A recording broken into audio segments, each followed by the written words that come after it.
সোয়া লক্ষ নবী রসুল কিয়ামতের দিন না স্ত্রীকে আল্লাহর কাছে চাবে, না সন্তান চাবে, না মা বাবা চাবে, না ভাই বোন চাবে, না আত্মীয় স্বজন চাবে।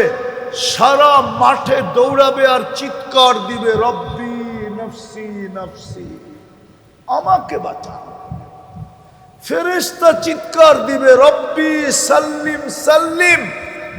কিন্তু এক আপনার আমার রসুল মুহাম্মদুর রসুল্লাহ মাকামে মাহমুদ পাওয়া সত্ত্বেও বইও দেখবে না, শুধু হাতলের উপরে হাত রাইখা দাঁড়ায় থাকবে, বৈশা দেখবে না চেয়ারটা কিরকম।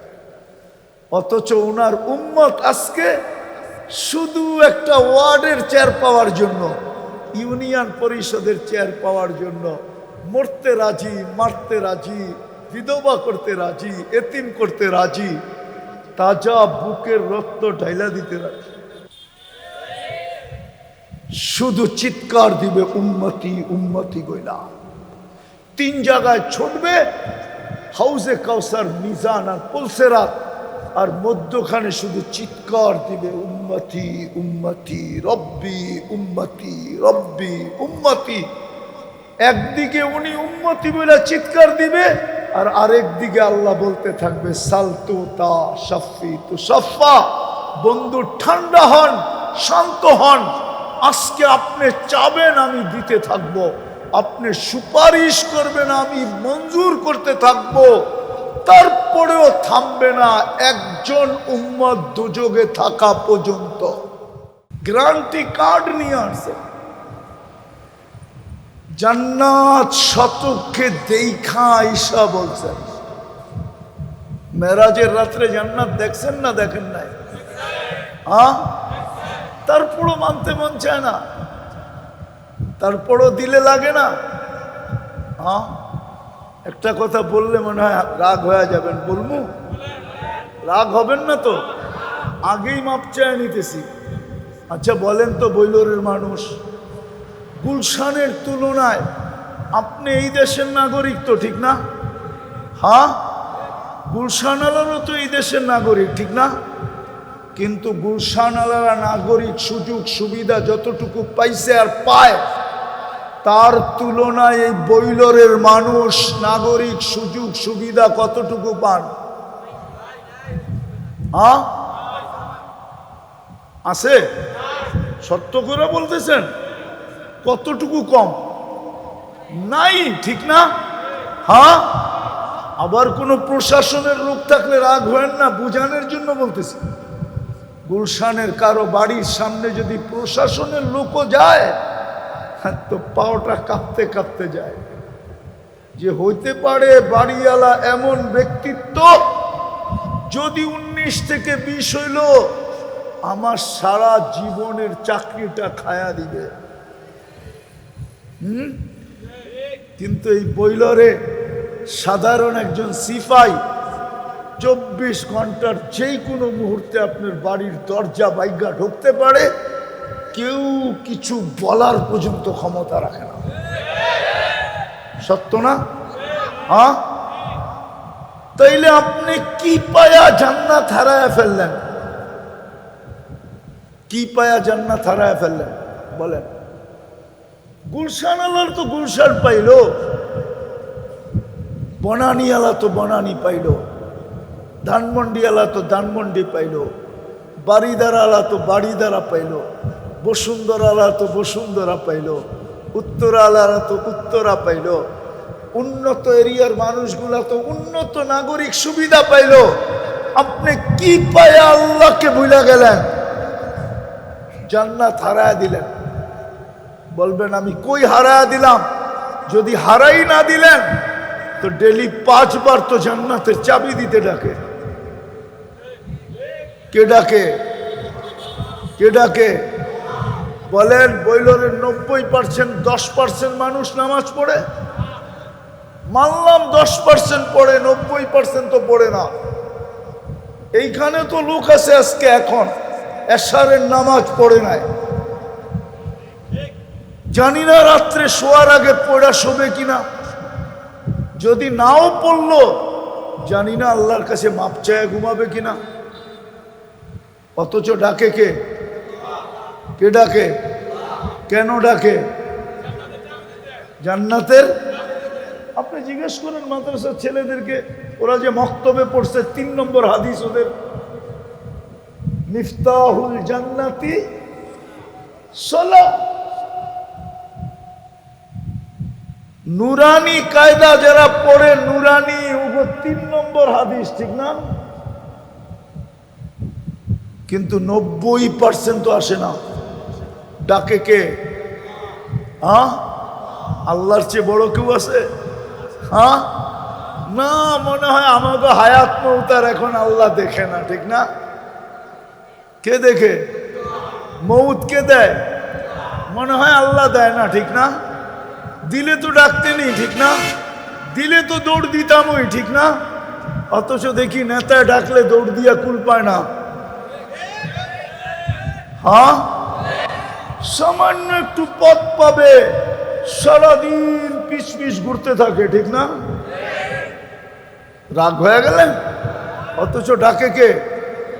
শুধু আল্লাহ তো ডাকে না বৈলরের মানুষ, সাথে সাথে তো রহমানও ডাকে, রহিমও ডাকে, মালিকও ডাকে, কুদ্দুসও ডাকে, সালামও ডাকে, মুমিনও ডাকে, মুহাইমিনও ডাকে, আজিজও ডাকে, জব্বারও ডাকে, মুতাকাব্বিরুল খালিকুল বারিকুল মুসাব্বিরুল গফফারুল কাহ্হারুল ওয়াহ্হাবুর রাজ্জাকুল ফাত্তাহুল আলিমুল কাবিদুল বাসিতুল খাফিদুর রাফিউল মুইজ্জুল মুদিল্লুস সামিউল বাসীরুল হাকামুল আদলুল লতীফুল খবীরুল হালিমুল আযীমুল গফুরুশ শাকুরুল আলিয়ুল কবীরুল হাফিজুল মুকিতুল হাসিবুল জলিলুল করিমুল রকিবুল মুজিবুল ওয়াসি আল হাকিমুল ওয়াদুদুল মজিদুল বাঈতুশ শহীদুল হকুল ওয়াকিলুল কবিয়ুল মতিনুল ওয়ালিয়ুল হামিদুল মুসি আল মুবদি আল মুঈদ আল মুখী আল মুমিত الحي القيوم الواجد الماجد الواحد الأحد الصمد القادر المقتدر المقدم المؤخر الأول والآخر الظاهر والباطن الوالي المتوالي البر التواب المنتقم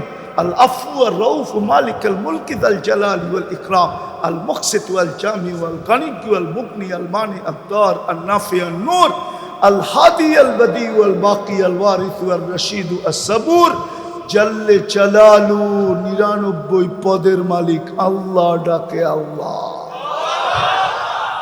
তারপরও 90% আসে।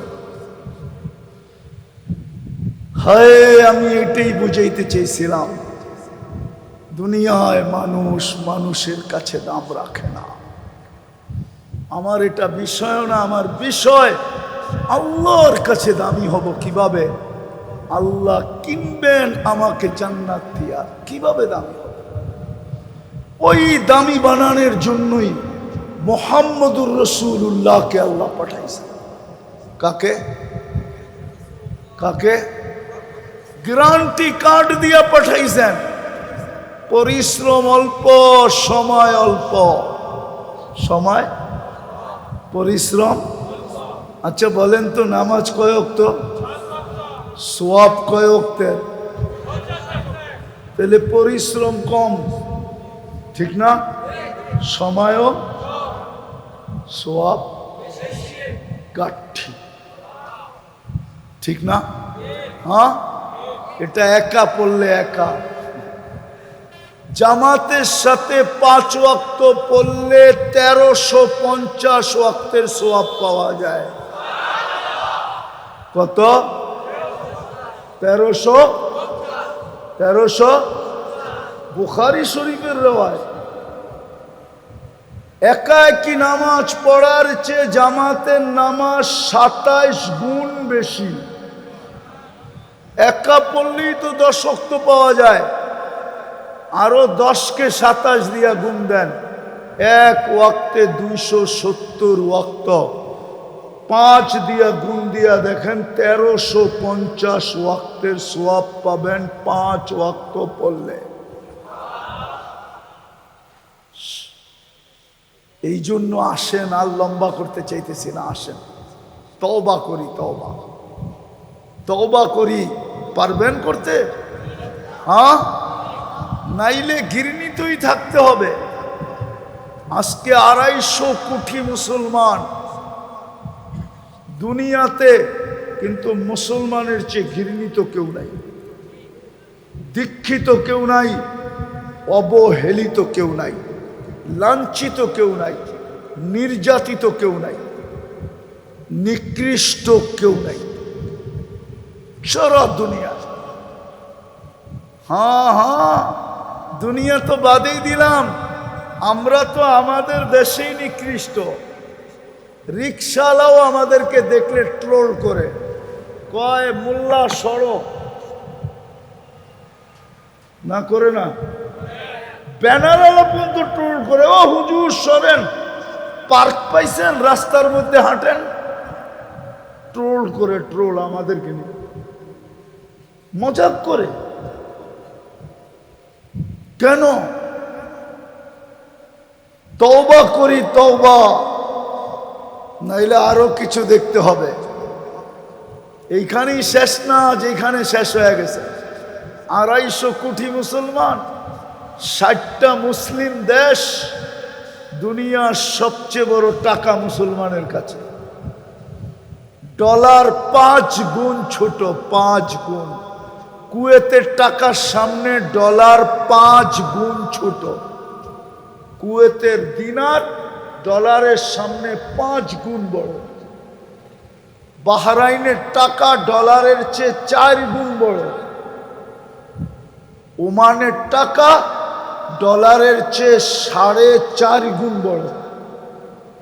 ব্রুনাইয়ের টাকা ডলারের চাইতে এত গুণ বড়, এতটি বড়। আমি দুনিয়া ঘুরে বেড়াই, আমাকে বুঝাইতে হবে। আমি দুনিয়া ঘুরে বেড়াই, আমার কাজেই দুনিয়া ঘুরা। ঘুরাই আমার নেশা। এত বড় টাকার মালিক হইয়া বয়লারের মানুষ, কোন থানা আপনাদের? এই ত্রিশাল থানায় যত কাপড় ব্যবহৃত আপনাদের বাড়িতে আছে, ইউরোপের একটা দেশে এত ব্যবহৃত কাপড় পুরা দেশের আলমারিতে নেই। চ্যালেঞ্জ আপনার সাথে আমার। যদি ব্যবহৃত কাপড় ওদের আলমারিতে থাকতো, তাইলে ইউরোপের কদমে কদমে সরকারের পক্ষ থেকে পুরান কাপড় রাখার জন্য রাস্তার পাশে বক্স লাগানো থাকতো না। বক্স একটু পর পর বক্স লাগানো আছে। বক্সের গায়ে লেখা আছে, তোমার পুরান কাপড় এইখানে ড্রপ করো, এইখানে রাখো। সুপার মার্কেটের সামনে আছে। ওইগুলাই শীতের সময় আমাদের দেশে নিয়ে আসে। মনে হয় বোঝেন না বাংলা। ওগুলাই ইস্তারি সিস্তারি কইরা এই যুবকরা পড়ে বাপ দেখায়, রাস্তা দিয়ে একা একা হাঁটে। আর বাইকে উঠলে তো কোনো কথাই নাই, আর যদি পিছে থাকে তাইলে তো ফুল চার্জ। ওইগুলাই। রাগ হয় না আমার কথায়? এতগুলা কাপড় ইউরোপের কোনো দেশে নাই। আপনি নির্যাতিত কেন? আপনি মুহাম্মদুর রাসূলুল্লাহর আদর্শ ছেড়ে দিছেন, যিনি আপনার জন্য নিয়ে আসছে। সময় কম, পরিশ্রম গাট্টি। আপনার বয়স 60 বছর হোক না, এই উম্মতের বয়স যত হোক, পুরা বয়সের হিসাব নিবে না। আরে সুবহানাল্লাহ, জোরে বলেন না। পুরা বয়সের হিসাব আল্লাহ নিবে না, পুরা বয়সের হিসাব নিবে না। কেননা যতদিন পর্যন্ত আপনি প্রাপ্ত বয়স্ক হন নাই, অতদিন আপনি নিষ্পাপ ছিলেন। নিষ্পাপ। ওই জায়গায় লেখা আছে নিষ্পাপ, নিষ্পাপ, নিষ্পাপ, নিষ্পাপ। যেটা নিষ্পাপ হয় ওটার হিসাব নেয় কে? নেওয়ারও তো সুযোগ নেই। তো 15 বছর প্রথমেই মাফ। তারপরে 24 ঘন্টায় যতক্ষণ ঘুমায় থাকেন, অতক্ষণ কলম আপনার বিরুদ্ধে যায় না। স্বপ্নের ভিতরে কুঠি মানুষ মেরা ফেললেও লিখবে না যে মার্ডার করছে। কুঠি তালাক দিলেও ওলামা ফতুয়া দিতে পারবে না যে তালাক হইছে। পারবো না কি ময়মনসিংহের ওলামারা ফতুয়া দিতে? ঘুমে যতক্ষণ থাকে কলম উঠানো, এটাও মাফ, এটাও আপনার বিরুদ্ধে যাবে না। তো রইল কতটুকু? এতটুকুর হিসাব নেবে। অথচ মেয়েরা ওদের চুল নিয়ে ওদেরকে টিটকারি করে, ট্রোল করে, কয় কিরে কাউয়া কাটিং কই পাইলি? 10টা নাম তো আমি জানি, 10টা নাম। বাটি কাটিং, কাউয়া কাটিং। জিগানো করে মেয়েরা কয় কিনা? জিগান, স্কুলে গেলে, কলেজে গেলে, মহল্লায়, রাস্তাঘাটে জিজ্ঞাসা করেন, আমি যদি ভুল বলে থাকি। মেয়েরা ট্রোল করে, অথচ যদি সুন্নত মতে চুল কাটতো, বুঝতাম বিজাতিরা যদি ওর চুলের ডিজাইন দেখে ওরে বাড়ির থেকে আইসা নিয়ে যেত, 30, 40, 50 লাখের কমে তো বিদেশ যাওয়া যায় না। ইউরোপে যাইতে হইলে 50 লাখ লাগে, ঠিক না? হ্যাঁ, সত্য তো না মনে হয়? হ্যাঁ, আসছে এই পর্যন্ত কোনো লাশ আসছে বইলুরে? ময়মনসিংহে আসে নাই? আসছে আসছে। কয়েকদিন আগে আমি জানাজা পড়ে গেছি। ইটালির থেকে যাওয়ার সময় ইউরোপে সমুদ্রে পড়া মারা গেছে। ও লাশ আসছে, লাশ দেশে চলে আসছে। টাকাও গেছে, জানও গেছে। তো চুল কাটায় লাভ হইল কি? হাতা কাটা গেঞ্জি পরে লাভ হইল কি? যুবক, প্যান্ট পরে লাভ হইল কি? বল। মুহাম্মদুর রাসূলুল্লাহর আদর্শে যদি চুল কাটতি, তাহলে 50 টাকা দিয়া কাটা হইতো, 450 টাকা দিয়া পিজা খাওয়া যেত। আবার প্রত্যেক চুলের বদলায় নেকি পাওয়া যেত।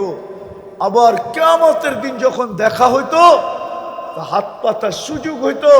আল্লাহ রসুল যদি জিজ্ঞাসা করতেন যে হাউজে কাউসার তো পান করায় দিলাম, চিরদিনের জন্য তো পিপাসা দূর করায় দিলাম, এখনো হাত পাইতা দাঁড়ায় আসিস কেন? তো বলার সুযোগ হইতো, হাউজে কাউসার তো পাওনাই ছিলাম, আপনি তো দুনিয়াই বলে আসছেন হাউজে কাউসার পান করাবেন। হাউজে কাউসার তো পাওনাই ছিল, ওইটা পান করায় দিছেন। সারা জীবন যে আপনার আদর্শে চুল কাটলাম, ওইটার জন্য কি দিবেন? দেন না।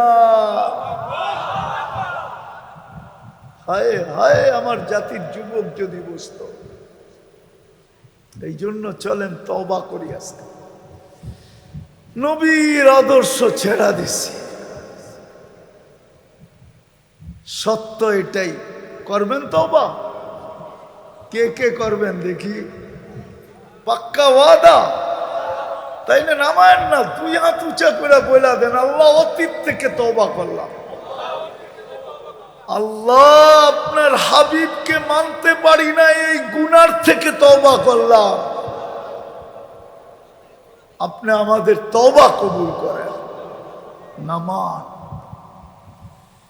হায়, এরকম রসুল কে পাবে? কোন 1.25 লক্ষ উম্মত পায় নাই। রউফুর রহিম, হারিসুম বিল মুমিনিনা রউফুর রহিম। যে উম্মতের জন্য 23 বছর চোখের পানি শুকাইতে দেন নাই, যিনি উম্মতের জন্য কাঁদতে কাঁদতে চলে গেছেন, যিনি এখনো কবরে উম্মতের জন্য কাঁদেন। আবুলাই সামারকান্দি রহমতুল্লাহ আলাইহি লেখছেন, যিনি কবর থেকে কাঁদতে কাঁদতে উঠবেন, উম্মতের জন্য কাঁদতে কাঁদতে উঠবেন।